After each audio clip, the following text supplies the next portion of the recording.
Hello मेरे प्यारे बच्चों, क्या हाल चाल। बढ़िया साहब, उम्मीद है आप सभी अच्छे होंगे और आपकी तैयारी भी एकदम बेहतर तरीके से चल रही होगी। और आपकी तैयारी को और भी बेहतर बनाने के लिए अपने प्यारे रसगुल्लों के बीच में हम यूं ही हमेशा हाजिर रहेंगे। प्यारे बच्चों, आज के इस वीडियो में हम केमिस्ट्री के संपूर्ण बुक में से मोस्ट इंपॉर्टेंट जो अंतर वाले क्वेश्चन है ना, उनको देखने वाले हैं। ठीक, केमिस्ट्री के अंदर अगर हम बात करें तो हर एक सेट में कहीं ना कहीं आपको अंतर वाला एक प्रश्न दिखाई देता है। हाँ, कभी कभार हो जाता है कि भाई नहीं पूछा जाता है, लेकिन 2 से 3 सेट में तो श्योर है हर साल आपका 3 से 4 सेट हो जाता है कि एक अंतर वाला प्रश्न जरूर दिखाई पड़ेगा। तो चलिए देख लेते हैं पूरे बुक से जो भी महत्वपूर्ण अंतर हैं उनको हम। और ये अंतर वाला क्वेश्चन बच्चों 3 नंबर में पूछा जाता है, याद रखना। ठीक है, तो भैया सबसे महत्वपूर्ण आज हम अंतर का निपटारा करने वाले हैं। ठीक है, चलिए शुरू करते हैं बच्चों बिना किसी देरी के। ठीक है, पहला प्रश्न ध्यान से देखना भैया। पहला प्रश्न है कि वैद्युत अपघटनी सेल तथा गैल्वेनी सेल में क्या अंतर है। अगर आप देखें तो 2024 में भी ये आया हुआ क्वेश्चन है और उसके पहले भी पूछा गया है कहीं ना कहीं भाई किसी ना किसी तरीके से। कभी कभार तो पूरा वैद्युत अपघटनी सेल क्या है दे दिया तो तब भी आप ऐसे पूरा लिख सकते हो परिभाषा के तौर पर। भाई गैल्वेनी सेल के बारे में दे दिया तो आप एक परिभाषा के तौर पर लिख सकते हो। बट यहाँ पे अंतर है, ध्यान से समझिएगा भैया कि वैद्युत अपघटनी सेल और उसके बाद गैल्वेनी सेल में क्या अंतर होता है। ठीक, एक तरफ वैद्युत अपघटनी सेल है तो दूसरे तरफ गैल्वेनी सेल। अंतर वाला भाई इसलिए ज्यादा आपका आसान हो जाता है क्योंकि एक जो आप चीजें मतलब देखते हो उसी का लगभग कहीं ना कहीं अपोजिट आपका दूसरा वाला होता है। ठीक, जैसे भैया अगर वैद्युत अपघटनी सेल की बात कर लें पहला, तो इसमें बाह्य स्रोत की आवश्यकता होती है। बाह्य स्रोत का मतलब क्या है कि भैया इसको ऊर्जा देने के लिए यानी इसको चार्ज करने के लिए कहीं ना कहीं बाहर से क्या है एक सोर्स की जरूरत पड़ती है। किसके लिए? वैद्युत अपघटनी सेल के लिए। लेकिन अगर गैल्वेनी सेल की बात करें तो इसमें बाह्य स्रोत की आवश्यकता नहीं होती है। मतलब भैया इसमें कोई बाहर से बैटरी वगैरह लगाने की इसमें जरूरत नहीं है। आई बात समझ में। दूसरा भैया कि यह वैद्युत ऊर्जा को बच्चों किसमें कन्वर्ट करता है? रासायनिक ऊर्जा में। क्या करता है? वैद्युत अपघटनी जो सेल है वो विद्युत ऊर्जा को, क्योंकि जब जैसे ही इसमें विद्युत धारा प्रवाहित करते हैं तब जगह की चार्ज होता है, फिर चार्ज होगा तो ये रासायनिक ऊर्जा में बदल देगा। तो लेकिन इसमें गैल्वेनी सेल की बात करें तो ये रासायनिक ऊर्जा को विद्युत ऊर्जा में कन्वर्ट करता है। आई बात समझ में। तो भैया 2 अंतर हो गए। तीसरा है कि इसमें धारा प्रवाहित करने पर रेडॉक्स अभिक्रिया होती है। अब रेडॉक्स अभिक्रिया क्या है? वह अभिक्रिया भाई जिसमें ऑक्सीकरण और अपचयन यानी ऑक्सीडेशन और रिडक्शन दोनों होता है। ऑक्सीकरण और अपचयन दोनों होता है। कहां होगा? तो भैया जो कैथोड और एनोड क्षण होती है उस पे होता है। हमको मालूम है कि भैया जो एनोड होती है उस पे धन आवेश होता है और कैथोड पे ऋण आवेश। ठीक है, ये चीज ध्यान देना। तो ऑक्सीकरण और अपचयन अभिक्रिया उसी पे होगी। ठीक, समझ में आया। अब उसके बाद इसमें बात कर ले तो इसमें स्वतः रेडॉक्स अभिक्रिया होती है। इसमें कब होती है? इसमें जैसे ही भाई बाह्य स्रोत से धारा प्रवाहित करेंगे तब जाकर के सेल के अंदर रिएक्शन शुरू होती है। बट बच्चों अगर गैल्वेनी सेल की बात कर लें भाई तो आपका ध्यान देना भैया इसमें स्वतः यानी अपने आप ही ऑक्सीडेशन और रिडक्शन रिएक्शन हो जाती है। ठीक है, नेक्स्ट देखते हैं बच्चों 4 नंबर।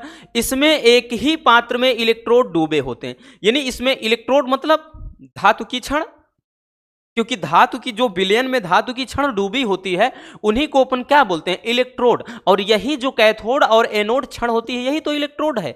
तो इसमें एक ही पात्र में इस तरह से भैया एक ही पात्र के अंदर कैथोड और एनोड डूबा रहेगा यानी इलेक्ट्रोड डूबे होते हैं। ठीक है, बट इसमें बात करें तो भैया अलग अलग पात्र में क्या होते हैं? इलेक्ट्रोड डूबे रहते हैं। किसमें? गैल्वेनी सेल में, है ना। चलिए नेक्स्ट देखते हैं बच्चों कि इसमें लवण सेतु की आवश्यकता नहीं होती, यानी इसमें जो साल्ट ब्रिज की जरूरत नहीं होती है। ध्यान देना, कोई आवश्यकता नहीं है। बट गैल्वेनी सेल में बात कर लें इसमें लवण सेतु की आवश्यकता होती है। ठीक है, तो ये रहा भैया वैद्युत अपघटनी सेल और उसके बाद गैल्वेनी सेल में अंतर।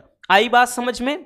बड़े ही सिंपल तरीके से हमने लिखा है बच्चों ताकि आपको ज्यादा दिक्कत ना हो। चलिए बबुआ स्क्रीनशॉट कर लीजिए।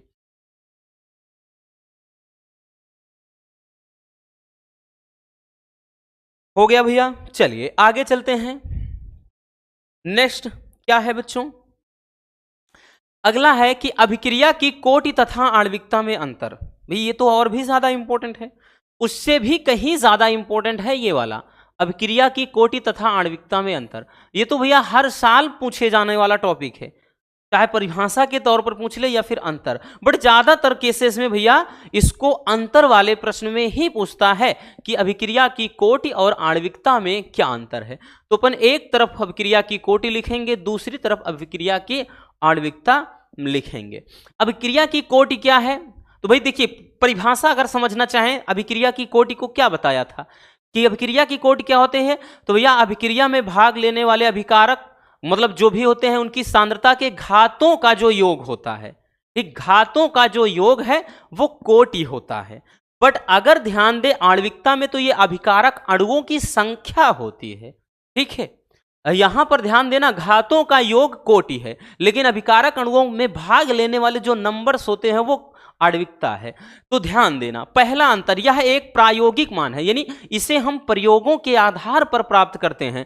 बट ये क्या है? यह एक सैद्धांतिक मान है। मतलब अगर हम देखें तो भैया इसका जो मूल्यांकन होता है वो अभिकारक अणुओं को गिन करके होता है। याद रख लेना इस बात को, ये प्रयोगों के आधार पर निकाला जाता है, लेकिन ये क्या होता है, विकारक अणुओं को गिनकर तब पता चलता है, तो इसलिए ये एक सैद्धांतिक मान है। दूसरा है भैया, अभिक्रिया की कोटि में देख लें तो यह भिन्नात्मक संख्या हो सकती है। मतलब ये आपका धनात्मक भी हो सकता है, ऋणात्मक भी हो सकता है, भिन्नात्मक भी हो सकता है। कौन? अभिक्रिया की जो कोटि होती है।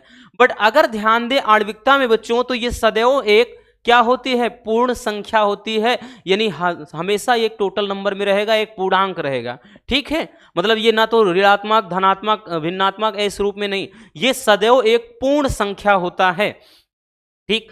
नेक्स्ट है कि ये शून्य हो सकता है, अभिक्रिया की कोटि शून्य भी हो सकती है। आपने देखा होगा भाई शून्य कोटि की अभिक्रिया में जैसे H2 + Cl2 है, तो भैया उसमें H2 की अगर देखें तो कोटि शून्य हो जाएगा, Cl2 का भी शून्य। तो अभिक्रिया की जो कोटि है वो शून्य हो सकता है, बट बच्चों आणविकता कभी भी शून्य नहीं होती है, याद रखना। नेक्स्ट आपका देखते हैं भैया कि अभिक्रिया की जो कोटि है उन अणुओं की संख्या है जिनकी सांद्रता वेग को प्रभावित करती है या निर्धारित करती है। बट जो आणविकता होती है वो क्या होती है? अभिक्रिया में भाग लेने वाले अभिकारकों की संख्या होती है, यानी अभिकारक के अणुओं की संख्या होती है। आई बात समझ में? अभिक्रिया की कोटि और आणविकता में अंतर। चलिए स्क्रीनशॉट कर लीजिए।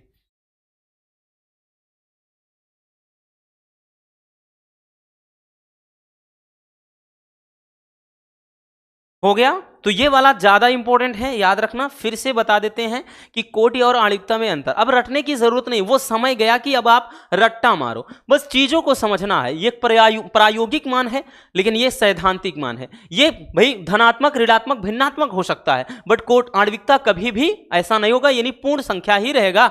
उसके बाद ये शून्य भी हो सकता है, बट आणविकता कभी शून्य नहीं होती है बच्चों। और इसमें है कि भैया ये क्या होती है? उस संख्या को दर्शाती है जो सांद्रता, मतलब अभिक्रिया भाई क्या होता है कि जो सांद्रता के वेग का निर्धारण करते हैं वो नंबर्स होता है कोटि। बट इसमें अगर देख लें तो अभिकारक अणुओं, यानी अभिकारक के साथ जितने अणु जुड़े होते हैं वो क्या होता है? आणविकता, ठीक है। चलिए हो गया ना? नहीं भी किया है कर लो। आगे चलते हैं, अगला देखते हैं। नेक्स्ट क्या है बच्चों? नेक्स्ट है कि एल्डिहाइड तथा कीटोन में अंतर। सारे इंपॉर्टेंट है, ये भी मोस्ट इंपॉर्टेंट है। 2024 में ये भी आया है, आप अगर पेपर उठाकर देखो पूछा गया है। कोटि आणविकता वो भी पूछा गया है, यानी जितने हैं सारे एकदम सॉलिड वाले हैं, याद रखना। ज्यादा अंतर है नहीं, गिने चुने बस 2-4 अंतर हैं बच्चों, लेकिन सारे इंपॉर्टेंट हैं, ठीक है। चलिए आएंगे तो भैया 3 नंबर का, नहीं उससे नीचे दिखते ही नहीं, कभी कभार हो जाता है 2, नहीं तो 3-4 नंबर से कम का नहीं रहेगा, ठीक। तो एल्डिहाइड और कीटोन में अंतर लिखना है। एक तरफ एल्डिहाइड, कीटोन, रटना नहीं है, पूरा रटाकर हम छोड़ेंगे आज, भाई ये दावे के साथ कह रहे हैं। देखिए भैया, जो एल्डिहाइड होता है समान कार्बन परमाणुओं वाले अम्ल को आसानी से ऑक्सीकृत कर देता है। कौन? एल्डिहाइड। ये क्या करता है? जो भी समान अणु वाले कार्बन परमाणु होते हैं उनको आसानी से ऑक्सीकृत करता है। बट ये कार्बन मतलब कम कार्बन परमाणुओं वाले अम्ल को ऑक्सीकृत करता है। कौन? कीटोन। तो पहला वाला हो सकता है आपको डिफिकल्ट लगे, बट डोंट वरी, हमने क्या बताया कि यह समान कार्बन परमाणुओं वाले अम्ल को आसानी से ऑक्सीकृत करता है और यह कम कार्बन परमाणुओं वाले अम्ल को ऑक्सीकृत करता है। दूसरा है, देखिए आपने पढ़ा है, हमने बखूबी आपको समझाया भी है भैया कि जो एल्डिहाइड होता है ये फेहलिंग विलयन से जैसे ही क्रिया करता है, फेहलिंग विलयन से क्रिया करके क्यूप्रस ऑक्साइड का लाल अवक्षेप बनाता है। याद करो Cu2O का लाल अवक्षेप बनता है, याद है कि नहीं, फेहलिंग विलयन, ठीक है। और उसके बाद कीटोन में क्या होता है, इसमें कोई परिवर्तन नहीं होता है, यानी ये फेहलिंग विलयन से क्रिया करता है, कोई परिवर्तन नहीं। नेक्स्ट है कि जो एल्डिहाइड होता है बच्चों, टालेन अभिकर्मक से क्रिया करके रजत दर्पण बनाता है, याद है कि नहीं, Ag बनाता है सिल्वर, लेकिन इसमें भी कोई परिवर्तन नहीं होता है, ठीक है। और नेक्स्ट है कि एल्डिहाइड जब सिर्फ अभिकर्मक के साथ क्रिया करता है तो उसको अपचयित कर देता है, बट इसमें भैया कोई परिवर्तन नहीं होता है, ठीक है। और नेक्स्ट है कि यह शीघ्रता से बहुलीकृत हो जाता है और यह बहुलीकृत नहीं होता है। तो ये तो बात और आसान है ना भाई, आपको अगर पहला ही अगर देखें तो थोड़ा डिफिकल्ट लग रहा हो, इसलिए हमने, आप 3 अंतर तो हर हाल में तैयार करिए। हमने तो 5 लिख दिया है रसगुल्लो, अब तो दिक्कत नहीं होनी चाहिए। तो भैया यहां पर हमने क्या बोला कि एल्डिहाइड में समान कार्बन परमाणु वाले अम्ल को ऑक्सीकृत करता है और ये कम कार्बन परमाणु, ये तो हो गया। अब उसके बाद ये 3 तो आसान है भाई। एल्डिहाइड के आपने रासायनिक गुण में पढ़ा है, हमने पढ़ाया भी है बच्चों, ठीक, नहीं देखा है तो जाके देख लेना ना, नहीं तो सर्च मारिए आप फेहलिंग विलयन टालेन अभिकर्मक, ये वीडियो ही मिल जाएगी हमारी। तो फेहलिंग विलयन से जैसे ही क्रिया करता है क्यूप्रस ऑक्साइड का लाल अवक्षेप बनाता है, बट इसमें कोई परिवर्तन नहीं। और ये क्या करता है, टालेन अभिकर्मक से क्रिया करके रजत दर्पण बनाता है, बट इसमें कीटोन में कोई परिवर्तन नहीं। और ये शिव अभिकर्मक को अपचयित कर देता है, बट इसमें कोई परिवर्तन नहीं, ठीक। और ये शीघ्रता से अपचयित मतलब बहुलीकृत होता है, जबकि ये नहीं होता है। तो आसान है। चलिए जल्दी से स्क्रीनशॉट इसको भी कर लीजिए।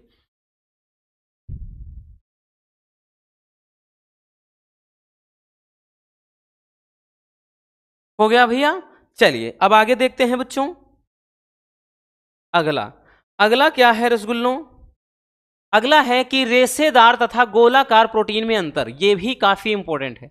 14 में तो नहीं पूछा गया, बट उसके पहले अगर आप मतलब 22 का 23 का पेपर देखेंगे तो आया था, ठीक। 23 में भी पूछा गया था कि रेशेदार प्रोटीन और गोलाकार प्रोटीन में क्या अंतर है, ठीक। बड़ा ही प्यारा सा टॉपिक है, रेशेदार प्रोटीन और गोलाकार प्रोटीन में क्या अंतर है। देखिए बच्चों, नाम से ही जाहिर है कि रेशेदार प्रोटीन, तो रेशेदार प्रोटीन में क्या है कि यह प्रोटीन एक धागे की संरचना जैसी होती है, ठीक, एक धागे की तरह होता है। बट गोलाकार में तो भैया इसकी स्ट्रक्चर कैसे गोलाकार होगी, पहला अंतर तो एकदम से हल हुआ है। दूसरा बच्चों कि ये जल में अविलेय है, यानी ये जल में अघुलनशील है, कौन, रेशेदार प्रोटीन। बट अगर बात कर लें गोलाकार प्रोटीन तो ये जल में रसगुल्लों घुलनशील है, यानी जल में विलेय है। आई बात समझ में, तो ये दूसरा अंतर हो गया। तीसरे की बात कर लें बबुआ, जो रेशेदार प्रोटीन है यह पीएच मान और तापमान के प्रति अत्यधिक सक्रिय होता है, ठीक। ये क्या है, पीएच वैल्यू यानी पोटेंशियल ऑफ हाइड्रोजन। तो ये क्या है, हाइड्रोजन की जो सांद्रता होती है भैया, तो हम बात कर लें पीएच मान और तापमान के प्रति अत्यधिक क्या होता है, एक्टिव होता है। बट ये क्या है, इनएक्टिव होता है, कहने का मतलब निष्क्रिय होता है ना, समझ में आया। नेक्स्ट, ये पॉलीपेप्टाइड श्रृंखलाएं इसमें एक दूसरे के साथ समानांतर होती हैं, मतलब अगर एक रेशे के रूप में होती हैं। बट इसमें देखें तो पॉलीपेप्टाइड श्रृंखलाएं कुंडलित अवस्थाएं यानी इसे जटिल जकड़ी हुई सी होती हैं, ठीक है। तो ये कुंडलित अवस्था में होती हैं। तो समझ में आया कि रेशेदार प्रोटीन और गोलाकार प्रोटीन में क्या है। ऐसे ही रिकॉल करते हैं, रेशेदार प्रोटीन रेशे की तरह होती है, ये गोलाकार, ये जल में अघुलनशील, ये जल में घुलनशील, ठीक है। तो ये ऐसे ही तो है, आपको बहुत ज्यादा इसमें कंफ्यूज नहीं होना। अगर हम बात करें इसमें पॉलीपेप्टाइड श्रृंखलाएं एक दूसरे के समानांतर, इसमें क्या होती हैं, तो भैया इसमें कुंडलित अवस्था में होती है। और ये पीएच मान और तापमान के प्रति क्या सक्रिय होता है और ये निष्क्रिय होता है, ठीक है। तो बहुत ज्यादा डिफिकल्ट तो नहीं है बच्चों। चलिए भैया स्क्रीनशॉट कर लीजिए इसको भी।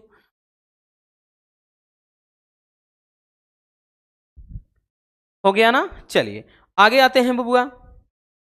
अगला, डीएनए तथा आरएनए में अंतर।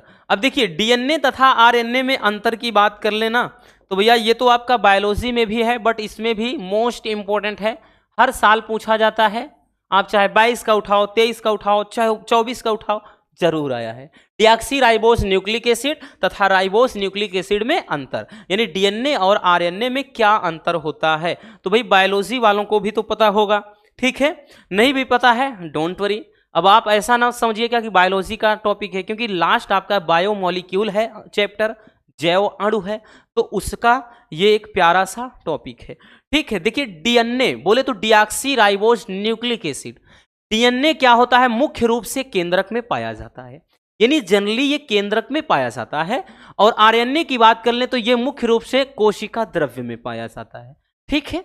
पहला अंतर, डीएनए में क्या होता है, इसमें 2 पॉलीन्यूक्लियोटाइड श्रृंखलाएं होती हैं, कितनी, 2, मतलब डीएनए की स्ट्रक्चर इस तरह से कुछ होती है, ठीक है, इस तरह से, है ना। तो इसमें 2 पॉलीन्यूक्लियोटाइड श्रृंखलाएं हो गई, बट इसकी संरचना एकल सूत्री होती है, मतलब केवल ये एक धागा होता है ऐसे बस, ठीक।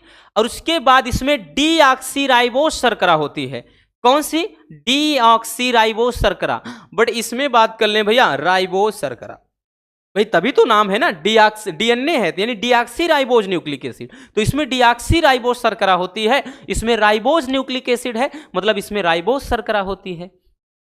ये अंतर हो गया तीसरा। चौथा कि इसमें थायमीन क्षार पाया जाता है, जबकि इसमें बात कर ले बबुआ तो इसमें यूरेसिल क्षार, ठीक। इसमें एडेनिन, ग्वानिन, साइटोसिन और थायमीन होता है, इसमें एडेनिन, ग्वानिन, साइटोसिन और यूरेसिल होता है।